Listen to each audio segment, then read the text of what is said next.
Dear parents and students, welcome to Evergreen Guidance Coimbatore. NEET 2026 எக்ஸாமினேஷனுக்காக prepare பண்ணிகிட்டு இருக்கீங்க குழந்தைகள், பெற்றோர்கள் அதுக்காக பயங்கர சப்போர்ட்டிவாக ஊக்கப்படுத்திகிட்டு இருக்கீங்க. இப்படியாவது ஒரு மருத்துவம் வேணும், நம்ம மருத்துவம் படிப்பை தொடரணும் அப்படிங்கிறது தான் ஒவ்வொருடைய குழந்தைகளும் கனவு. ஸோ அந்த கனவுக்காக பெற்றோர்களும் சப்போர்ட்டிவாக இருக்கிறீங்க. ஸோ இந்த சூழ்நிலையில் நமக்கு இந்த நீட் எக்ஸாமினேஷனை பேஸ் பண்ணி தான் நமக்கு அட்மிஷன்ஸ் இருக்க போகுது. அப்போ இந்த நீட் எக்ஸாமினேஷனோட பர்ஃபார்மன்ஸ் எப்படி இருக்கும், அது ஒவ்வொரு வருஷமும் பர்ஃபார்மன்ஸ் எப்படி இருந்திருக்கு. ஏன்னா நம்ம அட்மிஷன் அப்படின்னாவே எல்லோரும் பேசிக்கூடியது cut off. Sir cut off எவ்வளோ இருக்கும், கட் ஆஃப் கூடுமா, கட் ஆஃப் குறையுமா, லாஸ்ட் இயர் மாதிரியே இருக்குமா, இல்லை அதுக்கு முந்தின வருஷம் பயங்கர கட் ஆஃப் அதிகமாக இருந்தது சார், அந்த மாதிரி இருந்துருமா. ஸோ அப்படிங்கும்போது நிறைய ஒரு டீட்டெயில்ஸ் எல்லாம் தேவைப்படும். அப்போ இந்த கட் ஆஃப் அப்படிங்கிறது நம்மளுடைய நம்பர் ஆஃப் சீட்ஸை பேஸ் பண்ணி ஸ்டூடெண்ட்ஸுடைய பர்ஃபார்மன்ஸை பேஸ் பண்ணி இருக்க போகுதுங்க. ஸோ ஸ்டூடெண்ட்ஸுடைய பர்ஃபார்மன்ஸ் அப்படிங்கிறது எதை பேஸ் பண்ணியிருக்கோம், difficulty level, question paper difficulty level பொறுத்து மாறும். இப்போ இந்த மாதிரி நிறைய வீடியோக்கள் பதிவு பண்ணுறோம். மறக்காமல் எங்கள் வீடியோஸில் லைக் பண்ணுங்கள். ஒருவேளை உங்களுக்கு ஃப்ரீ கைடன்ஸ் வேணும்னா தாராளமாக எங்களை காண்டாக்ட் பண்ணலாம். இரவு 9 முதல் 10 மணி வரைக்கும் 9363443685 அப்படிங்கிற நம்பருக்கு நீங்கள் காண்டாக்ட் பண்ணி கேட்கலாம். இல்லை ப்ரீமியம் மோட் ஆஃப் கைடன்ஸ், நம்மளுடைய அட்மிஷன் ப்ராசஸ், அது எம்பிபிஎஸ் கவுன்சிலிங் கைடன்ஸ் கம்ப்ளீட்டாக பண்ணுவோம். ஸோ அது தேவைப்படுறவங்க நீங்கள் ப்ரீமியம் மோட் ஆஃப் கைடன்ஸ் தேவைப்பட்டால் நீங்கள் யூஸ் பண்ணிக்கலாம். அப்போ need performance of the students எப்படி இருக்குது அப்படின்னு பார்த்தீங்கன்னா, அது நமக்கு 2017 தான் நமக்கு நீட் பேஸ் பண்ணி நமக்கு அட்மிஷன் ப்ராசஸ் ஆரம்பிக்குதுங்க. அதுக்கு முன்னாடி டைரெக்ட் கட் ஆஃப் இருந்தது. அப்போ கட் ஆஃப் பேஸ் பண்ணி இருந்தபோது நமக்கு நீட் எக்ஸாமினேஷன் பேஸ் பண்ணி தமிழ்நாட்டில் அட்மிஷன் கிடையாது. அப்போ 2017 தான் நமக்கு நீட் பேஸ் பண்ணி அட்மிஷன் ப்ராசஸ் வருது. அப்போ 2017 ஃபஸ்ட்டு நீட் எழுதுறதுனால மாணவருடைய பர்ஃபார்மன்ஸ் குறைவாக இருந்தது. அப்போ கிராஜுவலாக இன்க்ரீஸ் ஆச்சு. ஒரு சில வருஷங்கள் கொஸ்டின் பேப்பர் கஷ்டம்னால பர்ஃபார்மன்ஸ் குறைஞ்சிது. பர்ஃபார்மன்ஸ் குறைஞ்சதுன்னா கட் ஆஃப் அதனுடைய 700க்கு மேலே எடுக்கிறது, 600க்கு மேலே எடுக்கிறது. ஸோ இந்த மாதிரி கொஸ்டின் பேப்பர் டிஃபிகல்ட்டி லெவல் பொறுத்து தான் இருக்குதுங்க. அப்புறம் ரிப்பீட்டர்ஸ், எவ்வளோ நம்பர் ஆஃப் ஸ்டூடெண்ட்ஸ் ரிப்பீட் பண்ணுறாங்க. ஸோ அந்த ரிப்பீட்டர்ஸுடைய பர்ஃபார்மன்ஸ் எப்படி இருக்கும், அது ரிப்பீட்டருடைய எண்ணிக்கை எவ்வளோ இருக்குது, ரிப்பீட்டருடைய பர்ஃபார்மன்ஸ் எப்படி இருக்குது. அப்போது டைரெக்டாக +2 முடிச்சுட்டு அவங்க வர்றாங்களோட ஸ்டூடெண்ட்ஸ் பர்ஃபார்மன்ஸ் இப்போலாம் பேசிக் ஃபவுண்டேஷன் கோர்ஸ்லாம் போட்டு படிச்சுட்டு வராங்க. ஸோ ஒவ்வொரு வருஷமும் என்னுடைய பர்ஃபார்மன்ஸ் இம்ப்ரூவ் ஆகிட்டே இருக்குது. தமிழ்நாடு ஸ்டூடெண்ட்ஸுடைய பர்ஃபார்மன்ஸ் நீட் எக்ஸாமினேஷனில் எக்ஸ்ட்ராடினரியாக இருக்குங்க. ஸோ லாஸ்ட் இயர் நம்ம எதிர்பார்த்ததை விட தமிழ்நாடு ஸ்டூடெண்ட்ஸ் பர்ஃபார்மன்ஸ் இருந்தது. ஸோ 2017 பாருங்கள், 700க்கு மேலே யாருமே வாங்கலை, 600க்கு மேலே 22 பேர், 500க்கு மேலே 203 பேர், 400க்கு மேலே 826. 2018 கொஞ்சம் படிப்பு இம்ப்ரூவ் ஆகுது.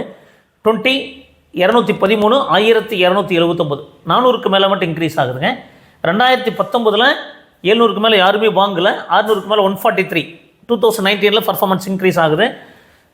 1383, அதான் 1383 பேர் 500க்கு மேலே வாங்குறாங்க. 400க்கு மேலே 5773 பேர். 2020 கோவிட் டைமில் கொஸ்டின் பேப்பர் இதை படிச்சிருக்க மாட்டாங்க அப்படின்னு நினச்சப்போ பர்ஃபார்மன்ஸ் ரொம்ப அதிகமாக இருந்தது. அது 700க்கு மேலே 300 பேரும், 600க்கு மேலே 992, 500க்கு மேலே 5182, 400க்கு மேலே 11203ங்க. சார் 2021 பார்த்தீங்கன்னா மீண்டும் எகெயின் பர்ஃபார்மன்ஸ் பார்த்தீங்கன்னா இம்ப்ரூவ்மெண்ட்டாக தான் இருந்தது பாருங்கள். ஸோ 700+ 9 ஸ்டூடெண்ட்ஸ் வந்துட்டாங்க. 700+ 9 ஸ்டூடெண்ட்ஸ் வந்துட்டாங்க. 600க்கு மேலே 1030 பேர், 500க்கு மேலே 5284, 400க்கு மேலே 10983ங்க. ஸோ 2022 கொஸ்டின் பேப்பர் கஷ்டம், பயாலஜி ரொம்ப டிஃபிகல்ட்டாக இருந்தது, ரொம்ப ட்ரிக்கியாக இருந்தது. ஸோ பயாலஜி கஷ்டம்னால 700க்கு மேலே 5 பேரும், 600க்கு மேலே 953 பேரும், 500க்கு மேலே 4477, 400க்கு மேலே 8761. 2023 so question paper is moderate, ரொம்ப ஒன்றும் கஷ்டம் இல்லை, மாடரேட்டாக இருந்ததுனால இப்போ இந்த பீரியடில் என்னாச்சுன்னு பார்த்தீங்கன்னா 2024, 2023, 2022 கொஸ்டின் பேப்பருடைய சாய்ஸ் அது 180 கேள்விகள் 200 கேள்விகள் சாய்ஸ் கொடுத்தாங்க. ஸோ 200லேருந்து 180 எழுதுனா போதுனால பர்ஃபார்மன்ஸ் சொன்னவே நல்ல பெட்டராக இருந்தது. ஸோ 2023 பார்த்தீங்கன்னா பர்ஃபார்மன்ஸ் 29 பேர், 1538, 6449, 12037ங்க. ஸோ 2024 யாருமே எதிர்பார்க்காத மாதிரி ரொம்ப பர்ஃபார்மன்ஸ் இருந்தது. கொஸ்டின் பேப்பர் ரொம்ப ஈஸியாக இருந்ததுனால 700க்கு மேலே 90 பேரும், 600க்கு மேலேயே 4729. அப்போ கவர்மெண்ட் கட் ஆஃப்லாம் 620 போயிடுச்சுங்க, ரொம்ப அதிகமாக போயிடுச்சு. ஸோ 500க்கு மேலே 13179, 400க்கு மேலே லாஸ்ட் அதாவது 2024 தான் 19000 பேர் வாங்கியிருந்தாங்க. அதிகமான பர்ஃபார்மன்ஸ். 2025 கொஸ்டின் பேப்பர் ரொம்ப கஷ்டம். பட் கஷ்டமாக இருந்தாலுமே 700க்கு மேலே மார்க் வாங்கலை, 600க்கு மேலே 111 பேர் பாருங்கள். 700க்கு மேலே யாருமே வாங்கலை, 600க்கு மேலே 111 பேர் வாங்கியிருந்தாங்க. ரொம்ப குறைவாக தான் வாங்கியிருந்தாங்க. பட் 500க்கு மேலே 3968 பேர், ஆல்மோஸ்ட் 4000 ஸ்டூடெண்ட்ஸ் வாங்கிட்டாங்க. ஸோ 2022 பர்ஃபார்மன்ஸ் மாதிரி வாங்கிட்டாங்க. பட் ஆனால் 600க்கு மேலே மார்க் வாங்கலை. 400க்கு மேலே பாருங்கள் 15000 ஸ்டூடெண்ட்ஸ் வாங்கிட்டாங்க. அது 2022 விட பார்க்கும்போது 400க்கு மேலே நிறையா வாங்கிட்டாங்க. அப்போ 400 to 500 நிறையா ஸ்டூடெண்ட்ஸ் வாங்கினாங்க.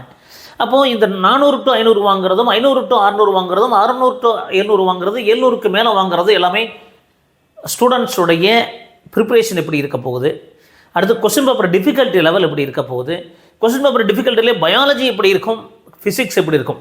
ஸோ பயாலஜி தான் டிசைடிங் ஃபேக்டராக மோஸ்ட்லி இருந்திருக்கு. ஸோ பயாலஜி 2022 கஷ்டமாக இருந்தால் ரொம்ப பர்ஃபார்மன்ஸ் இதாக இருந்திருக்கு. ஸோ இந்த வருஷம் பயாலஜி மட்டும் கிடையாது, ஃபிசிக்ஸ்க்கு டைமே இல்லாமல் போயிடுச்சு.